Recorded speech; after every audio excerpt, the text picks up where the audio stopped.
Bismillahirrahmanirrahim.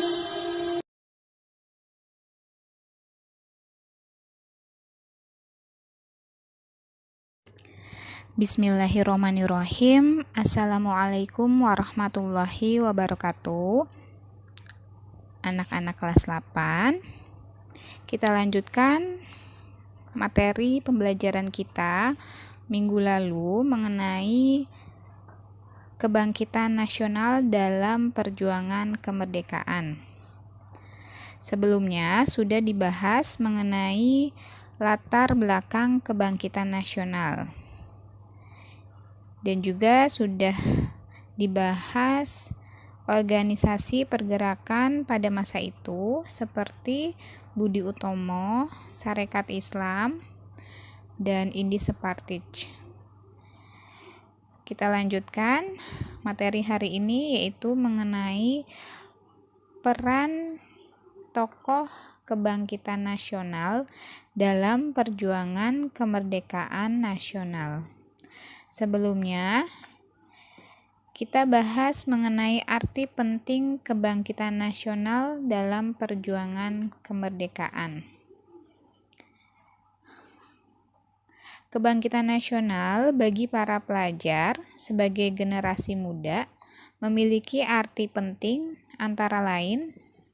Yang pertama, kebangkitan nasional dapat berarti bangkit dari keterpurukan dengan menyongsong masa depan. Kita dapat memperbaiki, meningkatkan, atau mempertahankan prestasi saat ini. Masa depan wajib dikejar sebaik mungkin agar dapat mencapai prestasi yang gemilang. Keseriusan dalam belajar dan membentuk karakter yang sejalan dengan Pancasila sangat penting untuk menyongsong masa depan bangsa yang cerah.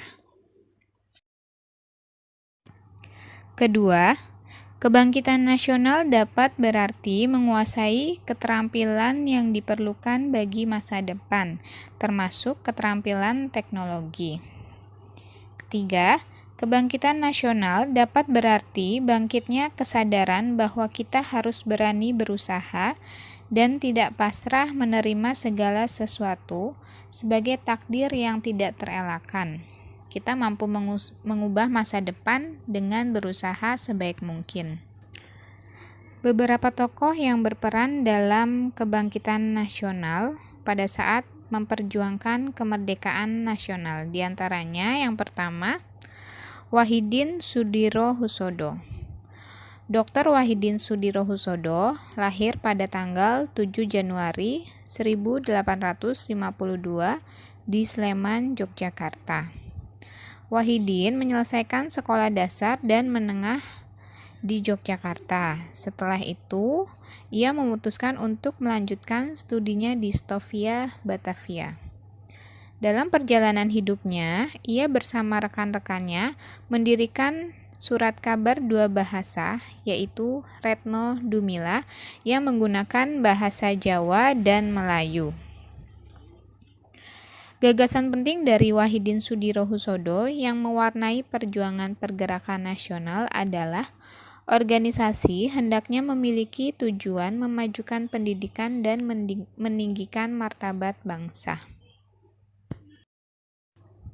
Tokoh selanjutnya yaitu Sutomo. Dr. Sutomo lahir di Desa Ngepeh, Jawa Timur, tanggal 30 Juli 1888.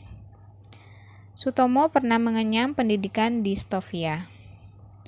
Bersama para pelajar Stovia, Sutomo dan rekan-rekan mendirikan Budi Utomo pada tanggal 20 Mei 1908.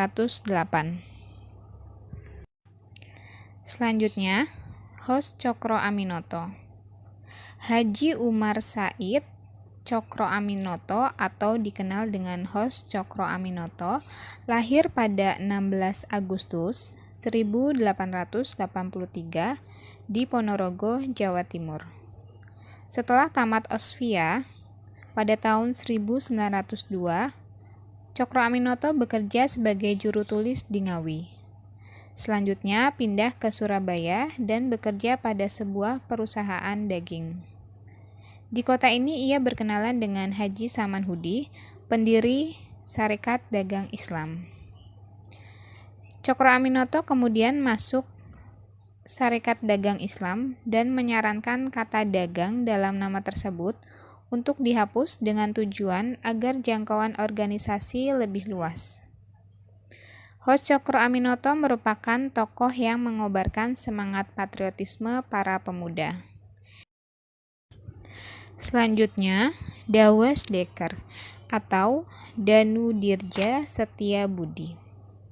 Ernest Francois Eugen Douwe Dekker adalah seorang tokoh pergerakan Indonesia yang berdarah campuran. Douwe Dekker lahir pada 8 Oktober 1879 di Pasuruan. Douwe Dekker masih mempunyai hubungan kerabat dengan Edward Douwe Dekker atau Multatuli, penulis buku Max Havelaar. Meski memiliki darah campuran, Douwe Dekker menentang penjajah Belanda dan mendukung perjuangan rakyat Indonesia. Pada tahun 1912, Douwe Dekker mendirikan Indies Partij bersama Cipto Mangunkusumo dan Suwardi Suryaningrat. Kemudian, ketiganya dikenal sebagai Tiga Serangkai. Tokoh selanjutnya yakni Cipto Mangunkusumo. Cipto Mangunkusumo lahir pada 4 Maret 1886. Pada saat menempuh pendidikan di Stovia, Cipto dinilai sebagai pribadi yang jujur, berpikiran tajam, dan rajin. Para guru menjuluki Cipto sebagai Een Begaafd Leerling atau murid yang berbakat. Cipto dengan tegas memperlihatkan sikapnya terhadap pemerintah Belanda dengan tulisan pedas mengkritik Belanda di harian De Lokomotief dan Batavia's Nieuwsblad sejak tahun 1907. Tokoh yang terakhir yaitu Suwardi Suryaningrat atau dikenal dengan Ki Hajar Dewantara.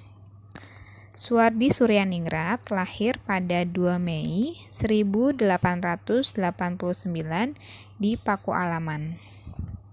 Setelah menamatkan ELS atau Europees Lager School, ia melanjutkan ke Sekolah Dokter Stovia. Pada tahun 1913, ketika Hindia Belanda sedang merayakan 1 abad kemerdekaannya di Perancis, Suwardi menulis sebuah artikel yang sangat terkenal. Artikel tersebut berjudul Als ik een Nederlander was, dengan artinya seandainya saya seorang Belanda. Selain tulisan tersebut, Suwardi juga membuat tulisan yang berjudul En voor allen, Mark ook, allen voor een. Satu untuk semua, tetapi semua untuk satu juga. Namun tulisan Suwardi yang paling terkenal dan mendapat perhatian lebih dari Belanda adalah tulisannya yang berjudul Als ik een Nederlander was.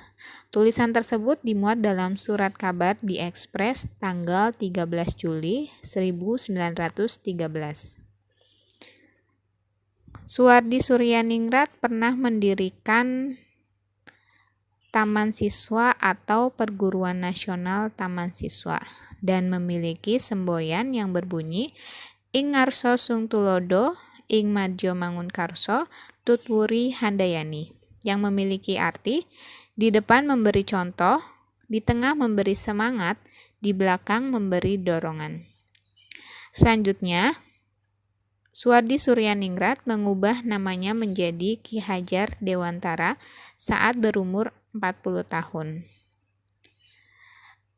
Ki Hajar Dewantara pada masa kemerdekaan pernah menjabat sebagai Menteri Pendidikan. Itu tadi beberapa peran tokoh kebangkitan nasional dalam perjuangan kemerdekaan. Semoga dengan materi yang sudah dibahas di video ini bisa menambah motivasi kalian untuk terus memperjuangkan kemerdekaan Indonesia sampai saat ini dengan cara belajar dengan giat, dengan tekun agar mendapat masa depan yang cerah. Demikian pemaparan materi hari ini. Saya akhiri. Wassalamualaikum warahmatullahi wabarakatuh.